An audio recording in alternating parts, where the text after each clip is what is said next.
शर्म आनी चाहिए। छोटे छोटे देश आतंकवाद को समझकर उन्होंने अपनी जनता की, अपनी संस्कृति की, अपनी भूमि की रक्षा की है। मैं उदाहरण दे रहा हूं, तुरंत ध्यान दीजिए। छोटा सा देश जापान, 8 लाख मुसलमान थे, आतंकवाद की बात करते थे, 6 लाख मुसलमान एक झटके में बाहर निकाल दिए। कोई मस्जिद नहीं है संभवतः, और कोई एम्बेसी नहीं किसी मुस्लिम देश की, कोई कानून वहां नहीं है मुस्लिम के लिए, कोई मुसलमान वहां कब्र बनाकर उनकी भूमि को बंजर नहीं कर सकता। क्यों, जी रहा है या नहीं? इसराइल की ओर देखो, उन्होंने कहा अगर एक इसराइल का व्यक्ति मरेगा तो 10 मुसलमानों को काट दिया जाएगा। बोलो लादेन वहां क्यों नहीं पहुंचता? जाए ना मुशर्रफ, सारे मुस्लिम साम्राज्य इकट्ठे होकर जाए ना, संभाले इसराइल को। भारत के नेताओं को इसराइल से सीखना चाहिए, जापान से सीखना चाहिए। ये छोटा सा देश है हमारे बाजू में, बर्मा, इसने 2.5 लाख मुसलमान, जैसे इन्होंने आतंकवाद का नारा लगाया, अल्लाह अकबर कहा, उसने 2.5 लाख उठा करके बांग्लादेश भेज दिए। बांग्लादेश वाला बड़ा दुष्ट निकला।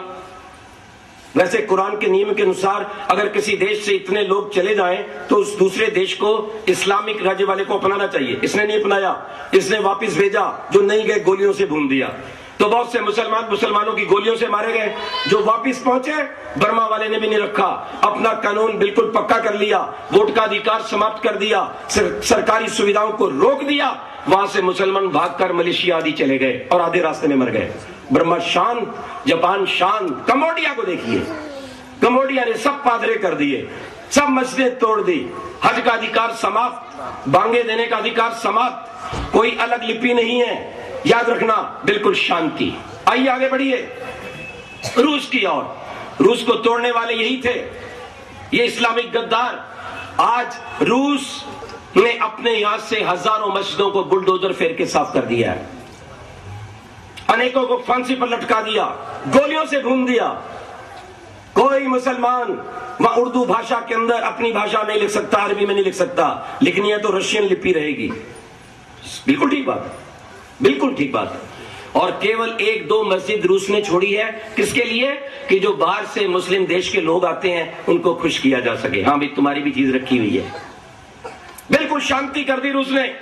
आगे बढ़िए, चीन की ओर चलता हूं मैं। चीन ने तो भी पिछले दिनों नियम बनाया, हजारों मस्जिदें तोड़ दी, लाखों मुसलमान काट दिए, क्योंकि वो भी वहां पे झंडा लहरा रहे थे चांद तारे का, इस्लामिक राज्य बनाएंगे। काट पीट के सब बराबर कर दिए। किसी नौजवान का हज जाना बंद कर दिया गया, 5 बार नमाज पढ़ना बंद कर दिया। हर मुसलमान को चीनी औरतों से शादी करनी पड़ेगी, चीनी भाषा सीखनी पड़ेगी, और चीनी लिपि में ही वो उर्दू को बोलते हैं। क्यों जी? ये भारत के नेता